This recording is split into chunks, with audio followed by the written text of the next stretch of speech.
안녕하세요. 오늘은 손가락 염증 환자분들이 과거에 어떤 점들을 후회하는지에 대해 자세히 이야기해 보려 합니다.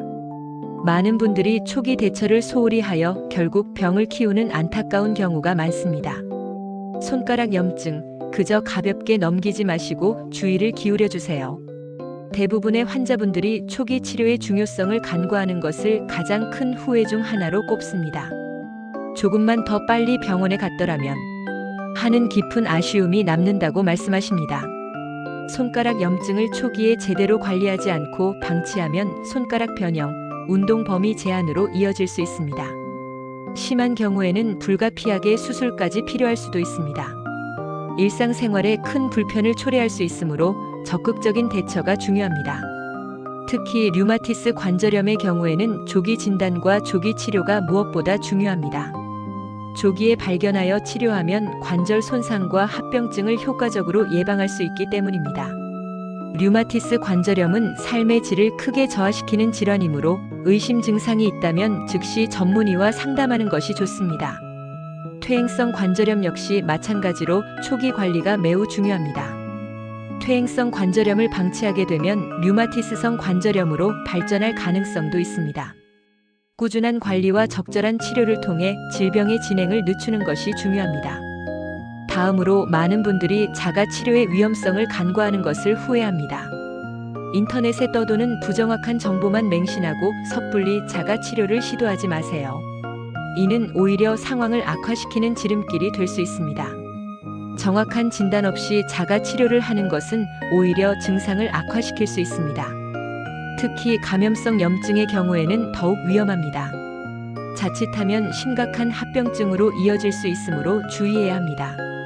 감염이 심해져서 항생제 치료나 심지어 절개 배농과 같은 외과적인 시술이 필요할 수도 있습니다.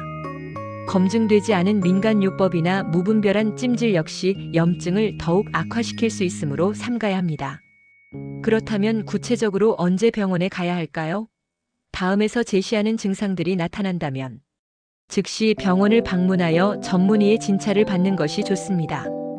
만약 심한 통증, 눈에 띄는 심한 붓기, 붉은기 또는 열감이 느껴진다면 지체 없이 병원으로 가야 합니다.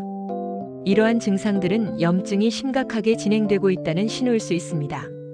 고름이나 분비물이 눈에 띄게 나오거나 손가락 움직임이 평소와 다르게 제한될 때도 마찬가지입니다. 상처 부위가 시간이 지날수록 악화된다면 더 이상 미루지 말고 병원을 방문해야 합니다. 손가락 통증이 지속적으로 있을 때는 정형외과, 류마티스 내과, 피부과 등을 방문하여 정확한 진단을 받는 것이 가장 중요합니다. 정확한 진단만이 올바른 치료의 시작입니다. 평소 생활 습관 관리의 중요성 또한 간과해서는 안 됩니다. 과도한 스마트폰 사용이나 컴퓨터 작업은 손가락 관절에 상당한 무리를 줄 수 있습니다. 장시간 동안 지속적인 타이핑, 반복적인 손 사용은 최대한 피하고 작업 중간중간에 충분한 휴식을 취하는 것이 매우 중요합니다. 틈틈이 손과 손목 스트레칭을 해주는 것도 잊지 마세요. 바른 자세를 유지하고 적절한 운동을 규칙적으로 하며 염증 감소에 도움이 되는 음식을 섭취하는 등 생활 습관을 전반적으로 개선하는 노력이 필요합니다. 손가락 염증은 실로 다양한 원인에 의해 발생할 수 있습니다. 그리고 발생 부위에 따라서 의심할 수 있는 질환 또한 매우 다양합니다. 예를 들어 손톱 주변 피부의 세균 감염으로 인해 발생하는 조갑주위염은 주로 손가락 끝 염증을 유발합니다. 류마티스 관절염은 대표적인 자가 면역 질환으로 여러 손가락 마디가 동시에 붓고 아픈 특징이 있습니다. 류마티스 관절염은 주로 손가락 중간 마디에 증상이 나타납니다. 퇴행성 관절염은 관절 연골 손상으로 인해 발생하는 질환이며 주로 손가락 끝마디에 증상이 나타나는 경향이 있습니다. 방아쇠수지는 손가락을 구부리는 힘줄에 염증이 생겨서 손가락이 잘 펴지지 않게 되는 질환입니다. 드케르벤 건염은 엄지손가락 및 섬유막이 두꺼워지는 염증 질환을 의미합니다. 통풍은 혈액 내 요산 수치가 높아지면서 요산 성분이 관절에 쌓여 극심한 통증을 유발합니다.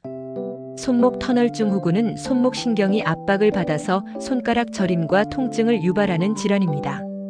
건초염은 힘줄을 감싸고 있는 건초에 염증이 생겨 손가락을 움직일 때마다 통증이 느껴지는 질환입니다. 손가락 염지염은 손가락 전체가 붓고 뻣뻣해지는 질환으로 자가 면역 질환과 관련이 있는 것으로 알려져 있습니다. 손가락 염증의 효과적인 치료 방법은 그 원인 질환에 따라 크게 달라집니다. 기본적인 치료 방법으로는 휴식 및 손목 보호대 착용이 도움이 될 수 있습니다. 온찜질이나 냉찜질, 그리고 적절한 스트레칭 및 운동 역시 증상 완화에 긍정적인 영향을 줄 수 있습니다. 약물 치료 비스테로이드성 소염제, 항류마티스, 약물 등도 의사의 판단 하에 신중하게 고려해 볼 수 있습니다. 물리치료, 주사치료, 스테로이드 주사, DNA 주사 등 또한 효과적인 치료 방법으로 활용될 수 있습니다. 체외 충격파 치료, 심한 경우에는 수술적 치료, 활차 절개, 힘줄 재건 등도 필요한 경우에 시행될 수 있습니다. 이외에도 한방 치료, 봉침, 약침, 최근에는 줄기세포 치료 등 다양한 치료법들이 연구되고 적용되고 있습니다. 대다수의 환자분들이 치료 시기를 놓치고 뒤늦게 후회하는 경우가 많습니다. 따라서 초기 증상 발견 시 즉시 병원을 방문하는 것이 중요합니다. 자가 치료는 일시적인 효과는 있을 수 있으나 근본적인 해결책이 될 수 없습니다. 반드시 전문가의 정확한 진단을 받고 치료를 시작해야 합니다. 생활 습관 개선을 통해 손가락 염증을 사전에 예방하는 것 또한 매우 중요합니다.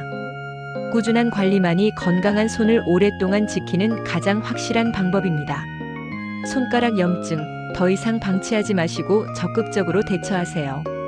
지금 바로 병원을 방문하여 전문의와 자세한 상담을 받아보세요. 이 정보가 여러분의 건강한 손 관리에 조금이나마 도움이 되기를 진심으로 바랍니다. 감사합니다.